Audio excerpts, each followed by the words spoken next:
Isang Pinay ang posibleng gumawa ng kasaysayan sa pinakamalaking liga ng women's basketball sa mundo.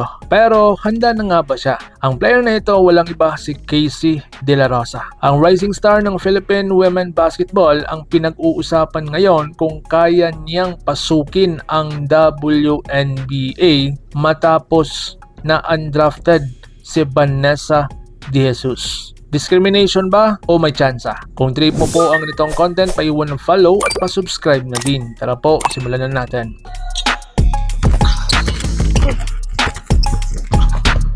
Sino nga ba si Casey De La Rosa? Si Queen Casey De La Rosa ay isa sa pinaka-promising big women players ng Pilipinas ngayon.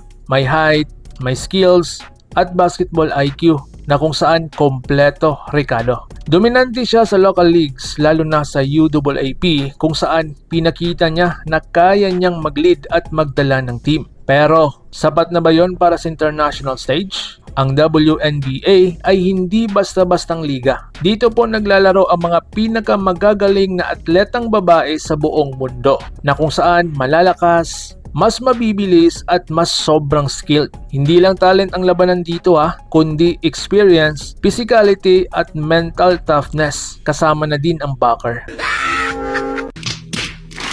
Di joke lang. Mga sports, ang strengths ni Casey. Unang-una dyan ang kanyang size. May advantage po si Casey sa height at length. Pangalawa ang kanyang footwork na kung saan malinis ang kanyang galaw sa ilalim na kung saan kitang-kita naman natin sa 3v3 sa kanyang last game.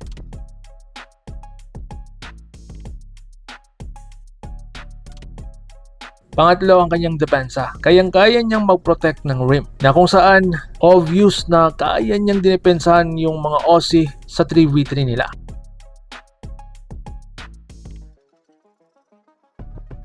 Kung tutuusin, may tool siya para maging WNBA caliber player. So ngayon, mga kailangan pa niyang i-improve. Mga ka-sports, si Casey ay hindi pa perpekto. Ang kanyang consistency, kailangan niyang maging stable laban sa mas malalakas na kalaban. Sa kanyang physical strength, sa WNBA mas brutal po ang banggaan. And of course, ang kanyang outside shooting. Kailangan niyang maging versatile. Kung ma-develop niya ang lahat ng ito, ibang level na po si Casey ngayon. Ibang level po ang magiging output niya. Mga ka-sports, para makapasok siya sa WNBA, hindi sapat ang local dominance. Kailangan po niya ng international exposure lalo na sa FIBA, overseas leagues at training sa US. Dito niya mapapatunayan kung kaya niyang magipagsabayan sa world-class competition. Kung sakaling makapasok si Casey, isa siyang magiging simbolo ng bagong henerasyon ng Pinay basketball ballers. Isang inspirasyon sa libo-libong batang babae sa Pilipinas na nag-aangad na makapasok sa ligang ito.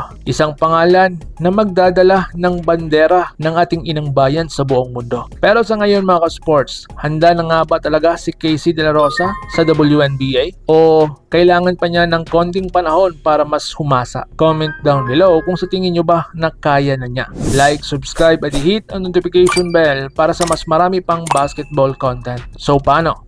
Ingat po kayo.